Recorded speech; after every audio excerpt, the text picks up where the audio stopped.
Practice Makes Perfect has been my favorite book by Sarah Adams, but In Your Dreams might have just topped that. I was so excited to finally have James and Maddie's story, and it is 1000% worth the wait. This book was hands down 5 stars, and it is being released on December 30th. In Your Dreams is the last book in the Rome, Kentucky series, and it follows James and Madison, who work together to start a restaurant on James's farm. James Huxley has quickly become a top book boyfriend for me. I fell in love with him from the very first line of the very first chapter of his in this book. His love and yearning for Madison is absolutely beautiful.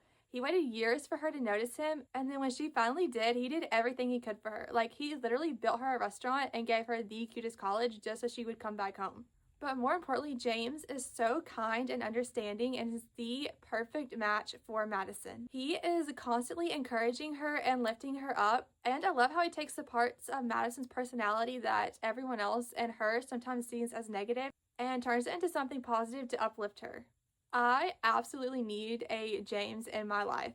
And then there's Madison Walker, who is such a lovable mess. I had the best time reading her sass and sarcasm, and her comedic timing was on point and so well written. She had me laughing throughout this entire story. But the most incredible thing about Madison is the journey she takes throughout this story.